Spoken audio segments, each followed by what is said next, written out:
Dimensión con Dionisio Gutiérrez.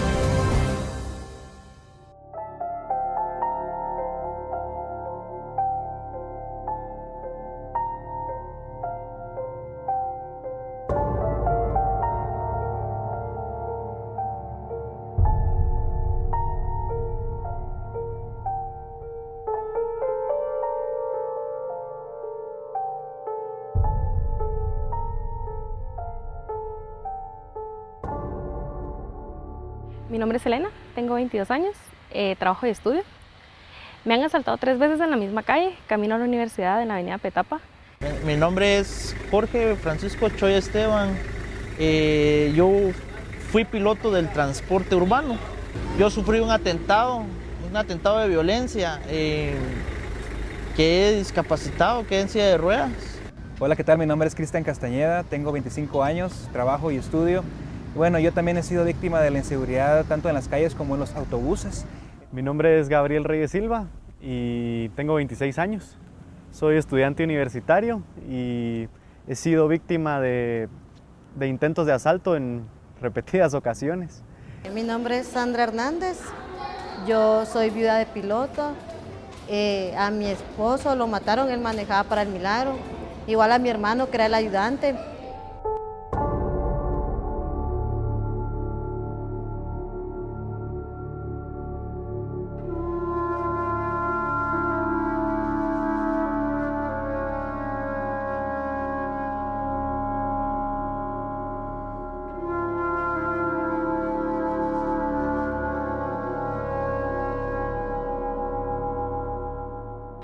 Iba yo caminando a la universidad y encontré un policía de seguridad privada que estaba cuidando su portón, un carro parqueado y un niño en la calle.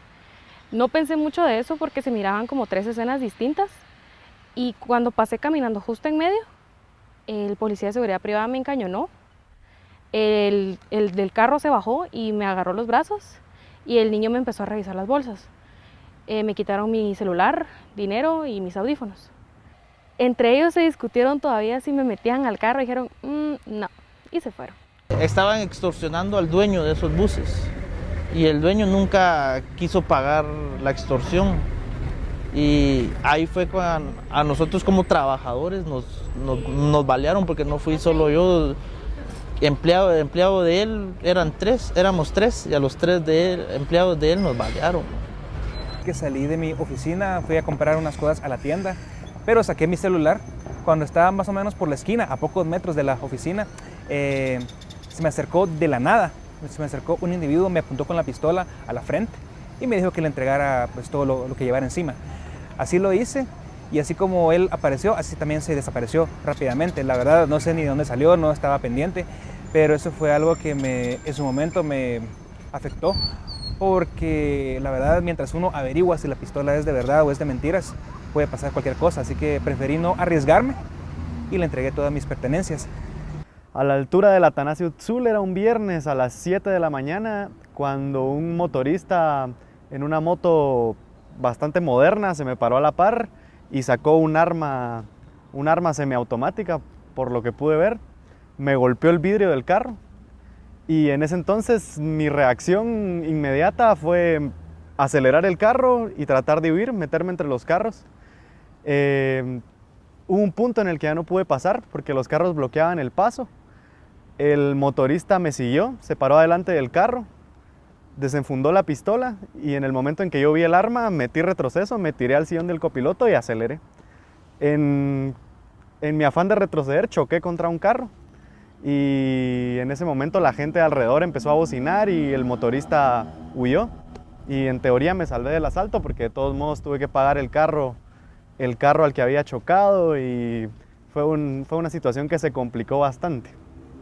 Él en la mañana como que presentía, ¿verdad? Porque incluso le tocaba esta ruta periférico y él me dijo, ay, no tengo ganas de ir a trabajar, y yo le dije, si no tenés ganas de ir a trabajar no vayas. Ya eran como a las 7 de la mañana y me dijo, bueno, voy a ir para sacarlo de la comida de mañana. Mi teléfono sonó y no me hablaban, ¿verdad? Yo dije aló y no me contestaban, simplemente escuché el ruido de unas ambulancias. Cuando yo dije, bueno, algo pasó, ¿verdad? Mi corazón como que me lo dijo por el sonido de las ambulancias. Y devolví la llamada a la persona que me había llamado y me dijo, es que lastimaron a Tavo, me decía, lastimaron a Tavo. Y yo pregunté por mi hermano y me dijeron, no, él está bien, porque mi esposo había quedado herido y mi hermano, él sí falleció en el lugar, entonces como que no me querían decir que mi hermano ya estaba muerto.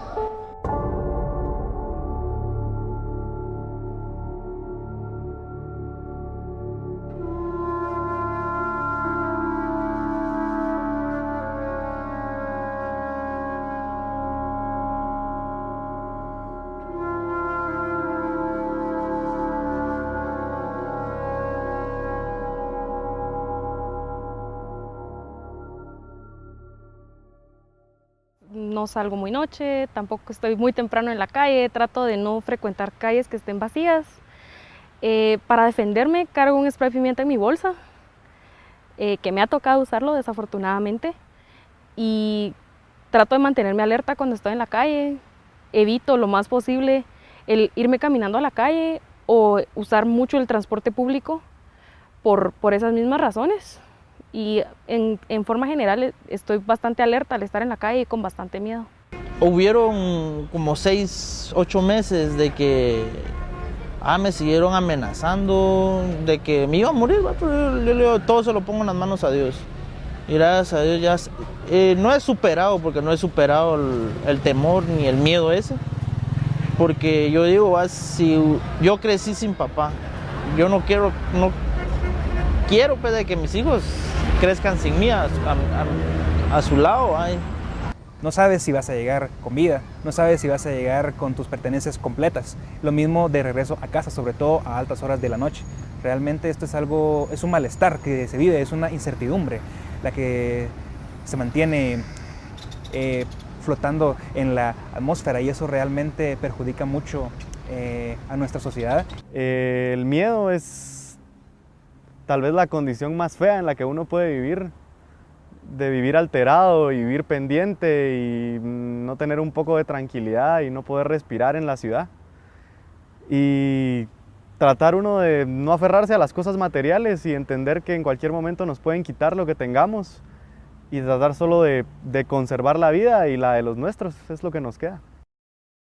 O sea, mi vida totalmente cambió total, y yo todavía lo extraño, ¿verdad? Yo a veces, yo digo, ¿por qué? O sea, yo no lo asimilo todavía, porque pueden pasar años, pero una persona como un padre, un esposo como él lo fue, no creo que vuelva a encontrar yo otra persona así.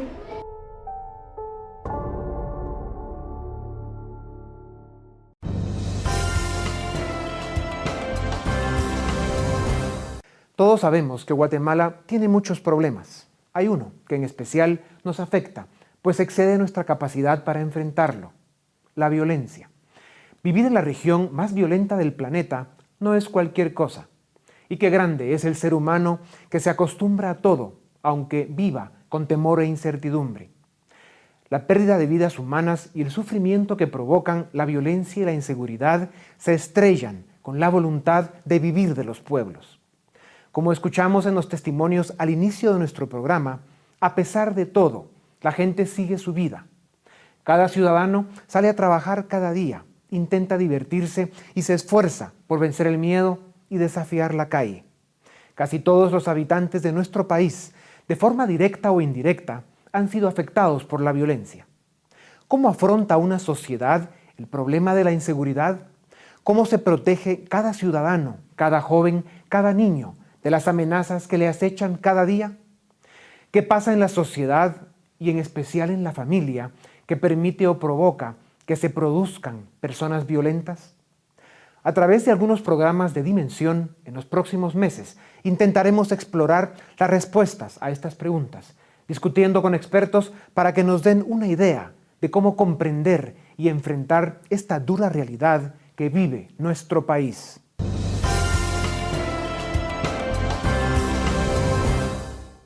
Guatemala es uno de los países más violentos del mundo. En los últimos 17 años, han muerto más de 76.500 personas en el país debido a hechos violentos. la mayoría con armas de fuego. Este trágico fenómeno tiene muchas causas. Carlos Mendoza, experto en temas de seguridad, nos explica algunas de ellas. Hemos estudiado algunos factores estructurales, como lo es la pobreza, la desigualdad, la diversidad étnica, entre otros. Y aquí, en estas tres variables, resultan que las tres son importantes, pero la pobreza, la relación con la violencia homicida no es como muchos creen, que a mayor pobreza, mayor violencia a nivel agregado, sino que resulta ser al revés en Guatemala. En los municipios más pobres del país hay menor nivel de violencia homicida y en los municipios más ricos hay más violencia homicida. En el tema de la desigualdad, la relación es que a mayor desigualdad, mayor violencia homicida. Y esto se da sobre todo en los centros urbanos, en las grandes ciudades o municipios que forman zonas metropolitanas. Por otro lado, la variable étnica resulta ser importante en Guatemala y se refleja muy bien en el mapa de la geografía de la violencia. Seguramente hay valores culturales de la población indígena guatemalteca que facilita, por un lado, que se minimicen los conflictos y por el otro, que los conflictos existentes no terminen en una resolución violenta. Tanto la probabilidad de delinquir como la de ser víctima de delitos están asociados con la edad. La mitad de homicidios en Centroamérica afecta a hombres jóvenes entre los 15 y 29 años de edad, y la mayoría de personas que participan en acciones de violencia contra jóvenes son jóvenes de la misma edad. Los jóvenes no saben medir sus consecuencias. Por ejemplo, el consumo de alcohol y las salidas en la noche y la rivalidad entre hombres, es decir, la rivalidad masculina que genera conflictos que a veces se canalizan por medio de una riña callejera, golpes, pero pueden llegar al extremo del uso de armas. Y esto tiene que ver también con factores biológicos. Por un lado, el tema del pico en la testosterona, ¿verdad?, que hace que el hombre sea más agresivo. Y por el otro lado, que hasta los 30 años se termina de desarrollar completamente el cerebro humano. Y es la parte prefrontal del cerebro que se termina de construir a los 30 años, la que nos permite medir las consecuencias de nuestros actos. La falta de seguridad limita el desarrollo de los países y tiene efectos negativos en los distintos aspectos de la vida de la población. El individuo no puede realizarse plenamente en un ambiente donde se siente inseguro o vulnerable ante los violentos. Entonces, y esto afecta la percepción de los individuos, que a la vez no solo afecta el campo económico, sino también el campo político, porque entonces no se cumplen las expectativas de lo que podría ser la calidad de vida que se espera que un sistema democrático provea a la sociedad. Escuchamos algunas referencias sobre las causas y los efectos de la violencia. Ahora, después de nuestro corte comercial, regresaremos con un grupo de expertos con quienes discutiremos distintos temas sobre seguridad.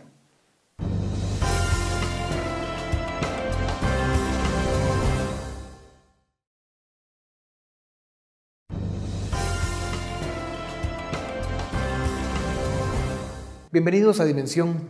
Hoy nos acompañan el licenciado Juan Pablo Ríos. Él es abogado y notario y fue coordinador de la Fuerza de Tarea contra el Sicariato. Nos acompaña también el general y licenciado Ronaldo Leiva, consultor del CIEN, fue ministro de la Defensa, y el doctor Andrés Marroquín, que es profesor universitario. Señores, bienvenidos a Dimensión. Muchas gracias. Decir que Guatemala es uno de los países que forma parte de la región más violenta del planeta, pues da escalofríos, para empezar. General, usted que, como dicen, ha estado ahí viéndola de cerca, ¿por qué nos cuesta tanto combatir la violencia en Guatemala? ¿Cuál es la dinámica que cree usted que se ha formado a través de los años, que nos ha dado estos datos tan tenebrosos de que somos el 7º país más violento del planeta? Se mueren 15 personas diarias en forma violenta. estamos en 34, 35 muertes violentas por cada 100.000 habitantes. En fin, estadísticas que golpean. Estamos conscientes de que venimos de una historia violenta, no solo de nuestro país, sino que del área centroamericana y América Latina también. Nosotros hemos sido rodeados, por decirle así, no solo de Centroamérica, sino que el triángulo en el que nos movemos, Guatemala, El Salvador, Honduras, que ha sido un campo fértil para todas las debilidades, vulnerabilidades que tenemos como países, ¿verdad? Pero no solamente dentro de esto, porque si vamos a medirlo en cuanto a nuestra situación anterior de conflictos, no siempre, y lo vemos cuando hablamos de los municipios que tienen más o menos violencia en Guatemala, nos damos cuenta que los municipios que vivieron el conflicto son los que menos homicidios están demostrando actualmente, al igual que los niveles de pobreza en que nos movemos. O sea, usted dice que en las regiones más pobres del país, hoy en día, que son las que vivieron el conflicto armado, hay menos violencia. Hay menos violencia. Sí, es un tabú que se ha formado en el tema social, el decir que la pobreza es sinónimo de violencia o de delincuencia. Y no es así. A través de los estudios que se han hecho, se ha demostrado que estos pueblos, y los tenemos nosotros en Guatemala, son los que están actualmente con menos índices de violencia. Con una juventud que ha tenido poco acceso a la educación y a su preparación profesional, esto pues crea una dinámica compleja extra en nuestro país. ¿Cómo ayuda o promueve que la juventud entre en situaciones, circunstancias o circuitos de violencia por sus circunstancias particulares respecto a la formación y la educación? Bueno, definitivamente que los jóvenes estén comprometidos para hacer cambios necesita de alguna manera una formación mínima para que puedan tomar decisiones importantes en su vida. No obstante puedan vivir en un ambiente de riesgo o lo que sea, fuera el caso, siempre es importante que una persona pueda tener criterio y sensatez para poder tomar una decisión. O sea que definitivamente sí se necesita que los jóvenes estén comprometidos, pero con una formación mínima. Y esta falta de formación mínima o de acceso a esa posibilidad, sumada a la frustración que puede causar el no tener acceso a lo que eventualmente ellos necesitan y a la velocidad que lo necesitan, podría en todo caso ser un detonante o algo que incide directamente en obtener ese rédito a través de actividades ilícitas. Es decir, que un joven que nace en un área marginal o que crece en un área marginal y no tiene la posibilidad de buscar un trabajo o formación mínima para poder competir, entonces lo que va a buscar es un mercado ilícito que en algún momento está ahí y que lo puede tomar, estando frustrado, teniendo acceso a las armas, viniendo de un lugar en donde eventualmente también hay violencia, en fin, y con un modelo de violencia instrumental, porque lo que bien decía el general, muchas de las áreas de Guatemala que tienen esos problemas, que son básicamente la ciudad capital, Mixco y Villanueva, si hablamos del departamento de Guatemala, el problema que se da ahí es que es violencia instrumental, es decir, están utilizando la violencia para poder obtener dinero. Eso es básicamente la motivación, plata. Doctor Marroquín, cuando una sociedad padece altos niveles de violencia, tiende a perder la sensibilidad y la capacidad de indignarse ante la violencia y incluso el sufrimiento que padecen muchas personas. ¿A qué se debe este fenómeno? Yo creo que probablemente el guatemalteco pues nos indignamos, pero al final no nos queda de otra que seguir nuestra vida. O uno se va del país y migra a Estados Unidos o a otros países centroamericanos, o se queda en Guatemala llevando una vida o tratando de llevar una vida normal. Entonces yo creo que el guatemalteco tiene miedo, pero es un miedo interno. Quizá parezca que no está indignado, pero al final lo que pasa es de que está atrapado y no sabe qué hacer, no sabe cuál es la solución, cómo resolvemos este problema. Y es una pregunta que el guatemalteco se hace cada momento en que sabe que un amigo lo mataron, en que sabe que un vecino fue asaltado, pero se siente con manos atadas porque no sabe cuál es la solución, cuál es la dirección que tenemos que tomar.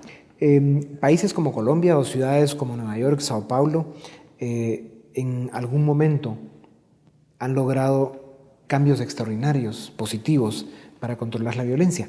¿Qué podemos aprender de esas sociedades? Pues yo creo que ahí lo que se hizo fue primero generar una política en la cual todas las instituciones que participaron de la seguridad se alinearon. De entrada alguien emitió cuáles eran los indicadores que quería, básicamente qué era lo que quería hacer de esa ciudad, y luego las demás instituciones armonizaron sus actividades para poder cumplir con esos objetivos y fortalecieron institucionalmente cada una de esas unidades orgánicas. Es decir, obviamente eso costó plata y el dinero llegó a donde tenía que llegar, y entonces los esfuerzos pudieron ser medibles eventualmente, y por eso fue que el efecto fue bueno. En Guatemala se podría hacer algo similar. Lo que sucede es que estamos tan compartimentados dentro de la cadena de justicia que realmente poner de acuerdo o coordinar a todas las instituciones resulta ser algo realmente titánico.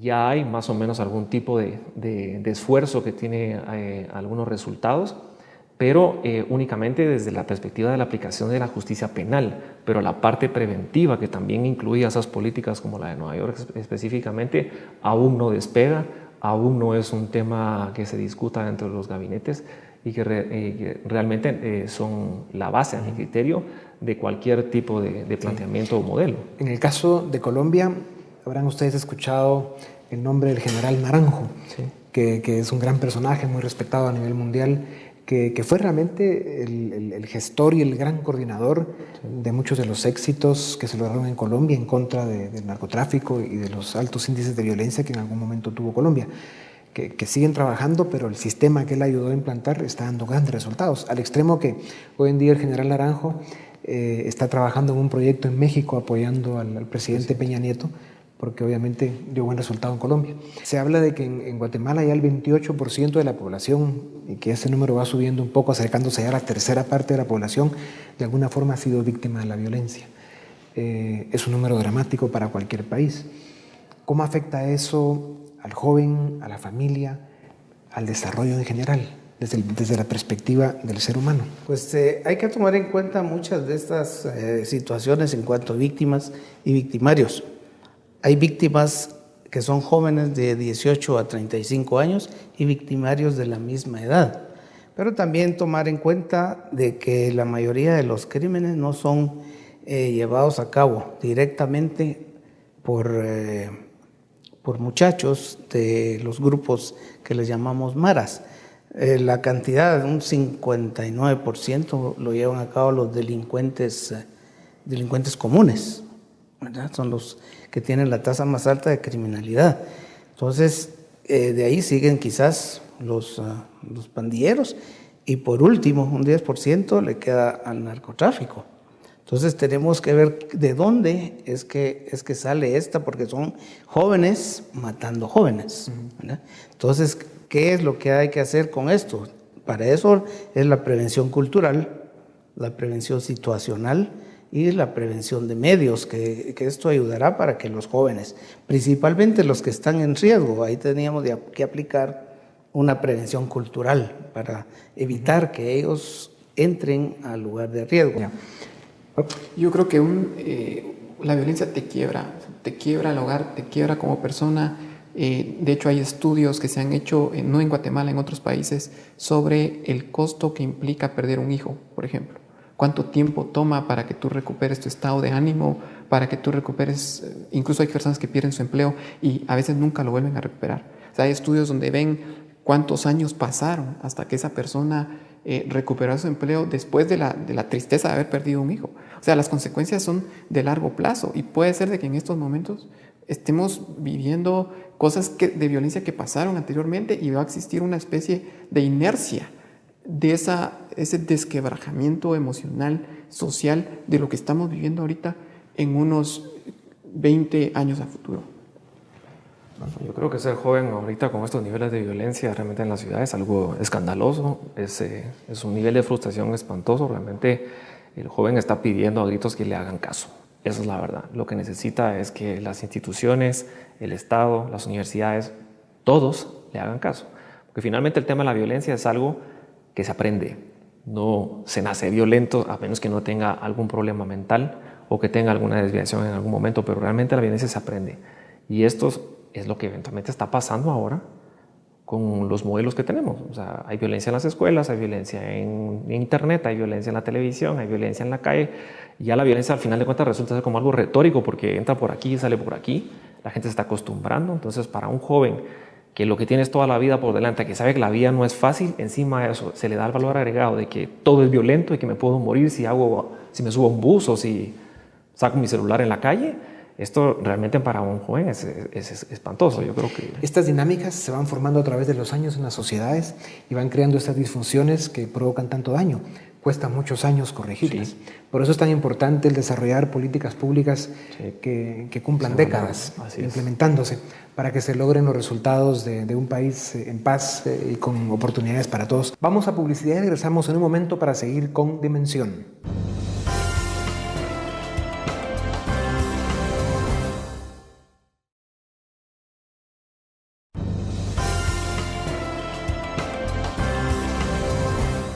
Bienvenidos, seguimos en Dimensión discutiendo sobre el tema de seguridad. Hay un elemento que es interesante que revisemos en este momento y es si ustedes creen que los niveles de violencia bajarían ante una eventual despenalización de las drogas, si los elementos violentos que hoy en día se dedican a esto, a traficar drogas y a ser violentos, se trasladarían o transitarían a otro tipo de actividades ilícitas, se mantendrían o no los mismos niveles de violencia, etcétera. General, usted, pues, por las canas puede empezar. Muchas gracias, ahí estamos tranquilos. Entonces, desde este punto de vista, ¿qué pasa con el narcotráfico en cuanto a sus funciones? Porque tiene muchas funciones que son conexas, colaterales, porque también ya se están dedicando ellos a trata de blancas, que la están haciendo a través de México para los Estados Unidos, los Zetas, por decirle específicamente este grupo. También están dedicándose al contrabando de armas y además se dedican a otras ya funciones que están adaptándose, ¿verdad? Cualquier situación que vaya delictiva en cuanto tal, quizás previendo una eventual legalización de las drogas. Pero acordémonos que el tema no debe ser visto quizás como una cuestión puramente judicial, porque el drogadicto, el consumidor en sí, ya es un enfermo y hay que tratarlo como un enfermo igual que el adicto al alcohol. Entonces, este tema a la cuestión de legalización tendría que llevar otra problemática que es la de salud, el control también comercial, si es que se trata, porque hay ideas audaces como la del presidente del Uruguay, que habló de legalizar la marihuana, pero comercializarla el propio gobierno. Sí. Esa es una forma de querer salir. ¿Pero usted cree que bajarían niveles de violencia ante una despenalización o legalización? Fíjese que la cuestión aquí, como lo mirábamos en hablar de quiénes son los que más participan en la comisión de delitos, homicidios, que son los delincuentes comunes, en un 49%, las manas en un 30 y tanto por ciento y un 10% narcotraficantes. La cuestión es que ellos no son puramente asesinos por asesinar, sino que ellos lo hacen por luchas de territorio, luchas de ruta y por vendetas en cuanto al material que les quitan o ellos mismos se lo llevan. No es que sean esa su labor. Sin embargo, el narcotráfico criminaliza la política, el Estado, la juventud, la sociedad. Digamos, una eventual despenalización sí moderaría esta situación. Probablemente sí, pero visto desde ese punto de vista en el cual que es un ente altamente corruptor. Entonces ya, ¿de qué manera se tirarían ellos a corromper si ya no hay razón de ser? Eso, en esa vía sí, porque si seguimos en esa senda, probablemente los gobiernos de algunos hemisféricos van a resultar en manos de narcotráfico. Ese es el camino que llevamos también con esta lucha que se ha dado frontalmente, ¿verdad? ¿Doctor? Yo creo que sí, yo creo que la legalización de las drogas es una de las pocas soluciones que tenemos al problema. El caso de México nos ha demostrado que un ataque frontal a las drogas lo que ha hecho es duplicar la cantidad de homicidios. Hay varios estudios de profesores, investigadores prestigiosos, que lo que han encontrado es de que el ataque frontal a las drogas lo que trae consigo es mayor homicidios y mayor muerte. De hecho, en Guatemala, el costo que pagaríamos de no legalizar las drogas es tener una guerra civil, que es la cantidad de homicidios que podrían estar relacionados con el tráfico de drogas. Bueno, yo creo que la droga es una mercancía al final de cuentas y los grupos que están encargados de cobrar el peaje de sur a norte, pues se van a cambiar de mercancía. A mi criterio, no creo que finalmente la legalización de las drogas vaya a tener una incidencia directa en la violencia homicida, probablemente en otro tipo de delitos, de corrupción, por ejemplo, pero en los temas de violencia homicida no lo creo. En la ciudad capital, al menos de mi experiencia del año pasado, el 63% de los homicidios en la ciudad capital, en donde se cometen, o al menos hasta el 31 de diciembre, estaba el 48% de los delitos violentos se cometían en la ciudad capital, el 63% correspondían a delitos de pandillas. Y las pandillas no tienen como un giro ordinario, si lo podemos decir de alguna manera, ni el narcomenudeo ni el tráfico de droga a gran escala. Es simplemente la violencia instrumental para poder hacer efectivo una extorsión. Sí. Eso es. Hablemos un momento de la participación que debe tener la sociedad para ayudar a controlar, combatir, eventualmente erradicar sobre todo los niveles de violencia que están más allá de lo que, entre comillas, una sociedad normal tiene. ¿Qué pueden hacer los ciudadanos? Bueno, los ciudadanos deben, o todos debemos de estar inmersos en lo que es comunidad de seguridad, pero esta lleva todo un proceso para que sea funcional, desde lo que es la disuasión o prevención a la vez, para luego pasar a algo importante que hablábamos acá, que es la resolución de conflictos por vías pacíficas, para entrar a la coerción. La coerción iría en ese sentido para allá, pero posteriormente entraría la judicialización, la penalización y que las personas regresaran otra vez al ámbito social. Entonces, en todo ese proceso debe participar la población, estar al tanto de qué es lo que está sucediendo con toda la problemática de la delincuencia. Claro. Y hablar de, por ejemplo, organización de vecindarios, de comunidades, más comunicación, redes sociales, etcétera, para no solo ejercer una función de vigilancia, sino también de denuncia. Yo creo que eso puede funcionar. El problema es de que dentro de las comunidades también tendrían que resolver el problema de acción colectiva, que es el problema de organización. Y eso algunas comunidades lo pueden solucionar y otras no. Desde mi punto de vista, lo que el guatemalteco puede hacer es pensar en nuevas soluciones, pensar en experimentación, salirse de la caja. Lo que hemos hecho no ha funcionado. Tenemos que pensar, tenemos que ir más allá de lo que se ha hecho, ser creativos y atrevernos a pensar diferente.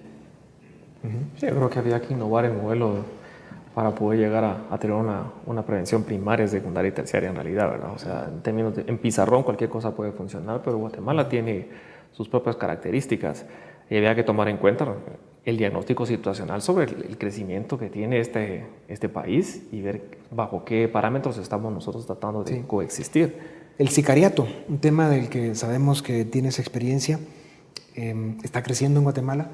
Cada vez se ve más este tipo de actividad. Danos un poco algunas ideas de qué está pasando con esto, hacia dónde va, cómo funciona. Bueno, en realidad el sicariato en Guatemala funciona básicamente como un negocio. O sea, es un trabajo. Salir a matar es un tema, es un trabajo. Y es una modalidad bastante particular porque no es un sicario como en las películas de que se prepara, va él solo y hace el trabajo y luego regresa y cobra. No, es un trabajo de grupo. Entonces las estructuras criminales tienen otro grupo pequeño que operativamente trabaja para matar, para quitarse de encima de la competencia, para cobrar de una forma más ruda lo que finalmente están tratando de hacer en el día a día, o para poder de alguna manera darle un mensaje al grupo contrario. Esa es básicamente en la forma en que tenemos la mayor cantidad de casos o de hechos violentos. ¿Y este es un fenómeno que está creciendo? ¿La tendencia en los próximos años es a que aumente o no? Pues yo no me atrevería a decir que vaya a aumentar, porque realmente el ataque que se le hizo a las estructuras que generan más homicidios en la ciudad dio resultado. El problema es que al momento en que estos grupos pierden capacidad operativa, pueden de alguna manera buscar recursos en gente mucho más joven, gente que pueden manipular perfectamente, que son en este caso los adolescentes. Incluso tenemos pocos casos, pero hay también en donde hay casos de gente que tiene entre 13 y 14 años que también toma la decisión de empuñar una pistola y meterle un tiro a alguien. ¿Ves? Entonces no creo que esto vaya a crecer exponencialmente. Yo creo que lo que vamos a tener que afrontar es probablemente la especialización de algunos grupos que van a actuar con casos que son de mayor cantidad de víctimas en un solo hecho, o una víctima que tenga que ver con algún ambiente público y complicado. Eso es básicamente. Si ustedes tuvieran que hacer un esfuerzo extraordinario, y disculpen que se los pida, y en 2 palabras o 3, decirle a los ciudadanos cómo comprender y enfrentar el fenómeno de la violencia que vivimos en Guatemala, ¿cuáles serían esas palabras? Como un consejo personal. Bueno, primeramente que tengan confianza y que acudan a las autoridades que están precisamente para eso, porque una de las bases en las cuales la misma seguridad o fuerzas de seguridad se basan es en las denuncias de cada una de las personas que están están colaborando. ¿Y si no se confía en las autoridades? Ese es un problema que también tiene que entrar dentro de lo que es la reforma del Estado mismo y la reforma de las fuerzas de seguridad, para que éstas vayan a través de formulación de valores en cuanto puedan demostrarle a la población y ganarse esa confianza. ¿Cómo comprender el problema? Creo que el problema es una tormenta perfecta. Una tormenta perfecta en el sentido de que es narcotráfico, es instituciones débiles, falta de oportunidades. Falta de oportunidades y es cultura de violencia. Eso es cómo comprenderlo, cómo enfrentarlo. Si el problema es tan estructural, las soluciones también tienen que ser estructurales y las soluciones también tienen que ser institucionales. Por eso es de que yo veo y avisoro que probablemente una posible despenalización y regulación de las drogas puede ser una de nuestras alternativas. América Latina tiene el 8% de la población mundial y tiene el 42% de los asesinatos del mundo. O sea, evidentemente somos una región del planeta con altos índices de violencia, una cultura disfuncional que se ha venido formando a través del tiempo y por supuesto un área en la que hay que trabajar mucho. ¿Cuál sería tu consejo, en pocas palabras, al ciudadano?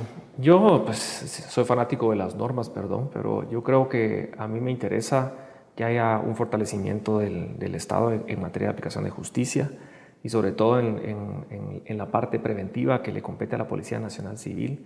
Creo que el modelo policial no está dando el resultado que se requiere. Las ciudades que mencionamos hace un momento, ellos fortalecieron sus niveles de prevención a través del fortalecimiento de las unidades uniformadas que finalmente hacen el trabajo de prevención en la calle. Y yo replantearía el modelo policial preventivo, pero lo plantearía tanto funcional, orgánico, normativo, cultural y comunicacional desde estos 5 ejes para realmente evaluar si podemos hacer una reforma profunda de los entes que por ley les corresponde cuidar a los guatemaltecos. Sí. Cuando uno le hacen esa pregunta terrible que yo les hice de qué le dice usted al ciudadano para que enfrente de mejor forma la violencia, pues no queda otra que decir cuídense mucho, anden ojo al Cristo, miren para todos lados, súbanse con cuidado al carro, a la camioneta, a donde tengan que subirse y sálvese quien pueda. Y como decía yo hace un rato, al final de cuentas, esta es una situación no solo de Guatemala, de la región y de nuestro continente, que hemos armado en muchos años y nos va a tomar muchos años desarmar. Lo importante es que sea un trabajo de todos y que los esfuerzos que se hagan pues tengan un objetivo, una estrategia y que trabajemos juntos por lograr pues, esos objetivos para cambiar el estado de cosas. Muchas gracias. Ustedes juegan un papel importante en dar estos y otros aportes. Sabemos que lo hacen y lo seguirán haciendo. Y así que adelante. Veamos ahora Dimensión Centroamérica.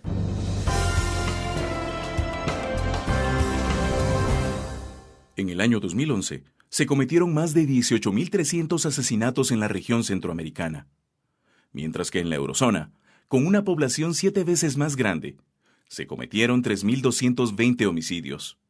A pesar de haber experimentado 2 guerras mundiales, en las que más de 70 millones de personas perdieron la vida, Europa en su conjunto es considerada hoy en día como una de las regiones más pacíficas del mundo, con un índice de violencia de menos de 3 homicidios por cada 100.000 habitantes. En contraste, Centroamérica es considerada una de las regiones más conflictivas del planeta, junto con países africanos como Uganda, Malawi, Costa de Marfil y Zambia. 1 de cada 50 hombres morirá de forma violenta antes de los 31 años en la región centroamericana. A pesar que Centroamérica concentra menos del 1% de la población mundial, en la región ocurren el 4% de los homicidios registrados en el planeta. La tasa de homicidio de Honduras, El Salvador y Guatemala es más de 8 veces el promedio mundial. Incluso Irak y Afganistán, que libran guerras internas, tienen niveles más bajos de violencia que la región centroamericana.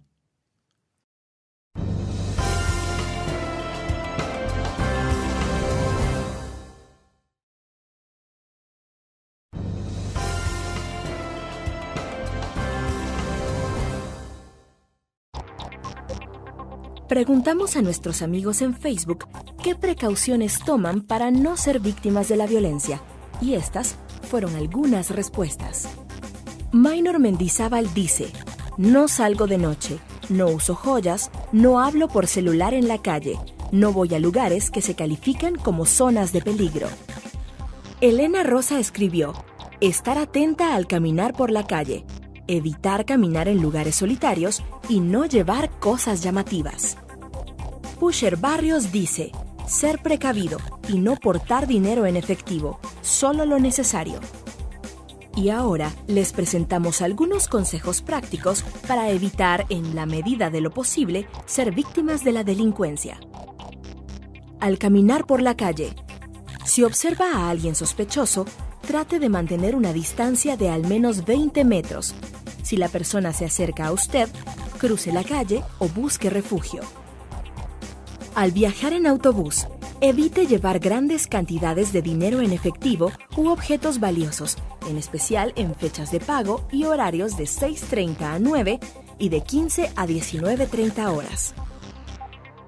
Al utilizar su vehículo, evite la rutina de un camino específico o estacionarse en el mismo lugar, excepto si existe seguridad. En caso de asalto, conserve la calma y entregue lo que le piden. Ante cualquier situación, recuerde que lo más importante es conservar la vida. Sin importar el tipo de incidente, no olvide hacer su denuncia ante las autoridades. En la parte final de nuestro programa les presentaremos 2 cápsulas. La primera es ¿se puede mejorar? Un caso de Colombia. Y la segunda, una entrevista con Gabriela Morales, psicóloga, quien nos hablará del fenómeno de la violencia.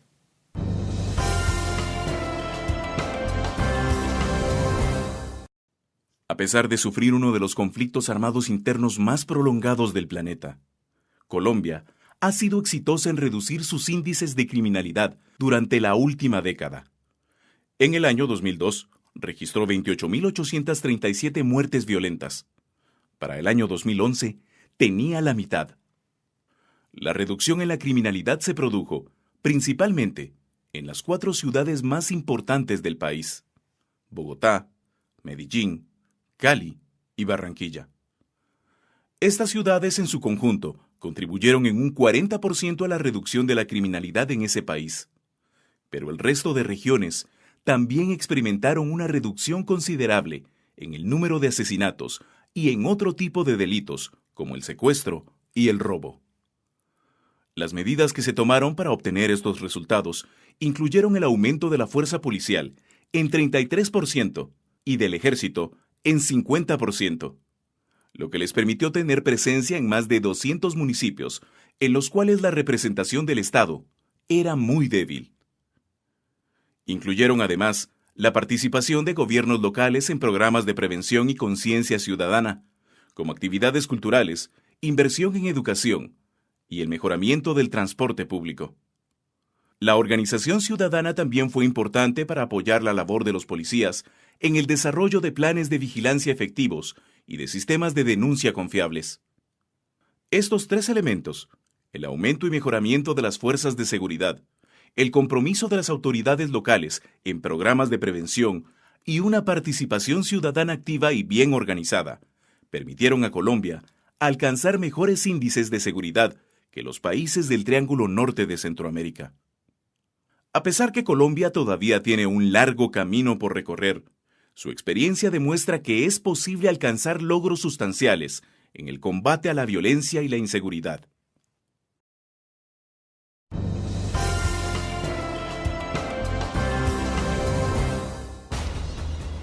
Abordar el fenómeno de la violencia implica necesariamente analizar la compleja naturaleza del ser humano. La psicóloga Gabriela Morales de Sanz nos responde las siguientes inquietudes. ¿El ser humano es violento por naturaleza? El ser humano por naturaleza es agresivo. Eso lo que quiere decir es que sí hay una energía de sobrevivencia que es innata, ¿verdad? Si nos vamos a la época de los cavernícolas, digamos, parte del tema es que sin esa agresión la raza humana no hubiera sobrevivido, ¿verdad? En términos, digamos, de territorio, alimento, protección a la familia, etc.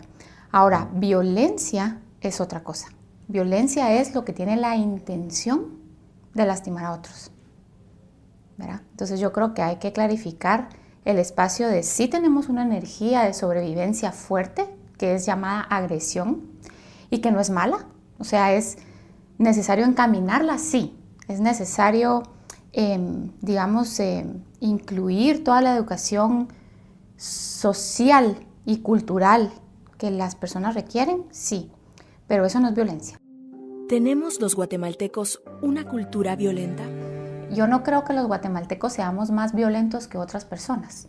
Yo creo que tenemos, sí, probablemente mucha energía agresiva hacia sobrevivencia, derivada de la cantidad de carencias que nuestro país tiene aparejadas, ¿verdad? Léase situación económica, posicionamiento social, carencia de educación, carencia de salud, y que eso sí lleva a las personas definitivamente a espacios de violencia porque muy probablemente lo ven como una respuesta a su sobrevivencia. ¿Cómo educar para la no violencia? Yo creo que nuestra cultura maneja todavía muchos espacios machistas en todos los estratos sociales. Yo soy una persona que trabajo con todo tipo de personas y mi experiencia es que los hombres son educados para ser agresivos, para salir adelante, para de alguna manera como que dominar, y las mujeres son más, digamos, educadas todavía para la sumisión, ¿verdad? Creo que eso es algo que en algún momento tiene que tener un cambio. El ejemplo. El ejemplo creo que es básico, ¿verdad? Nosotros no podemos pedirle a nuestros hijos que no peguen, que no lastimen, que no insulten, que no, digamos, traspasen los límites de otros si eso es lo que viven en casa, ¿verdad? Entonces, yo creería que tal vez lo más importante es el modelaje de la conducta en términos de lo que queremos lograr con ellos. Por el otro lado, definitivamente Guatemala es un país que maneja altos índices de alcoholismo y usualmente las personas alcohólicas y o adictas tienden a ser violentas y los hijos, a pesar de no estar en ningún tipo de consumo químico, copian la conducta. Los valores. Mi posición es que hoy por hoy estamos como en una cultura bastante líquida en cuanto a valores, ¿verdad? Si me conviene los negocio y si no me conviene entonces los uso. Y verdaderamente el tema es cómo podemos ser congruentes con los valores que queremos enseñar, con el ejemplo y con lo que vivimos en casa, versus enseñar los valores pero enseñar una conducta distinta.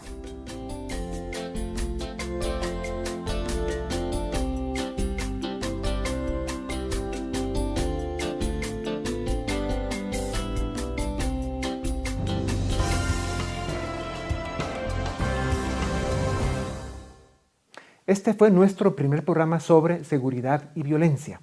Esperamos en los próximos meses seguir dando aportes como este sobre esta temática tan difícil y que provoca tantas dificultades y sufrimiento a nuestro país. Les damos las gracias por haber estado con nosotros una vez más. Nos vemos la próxima semana.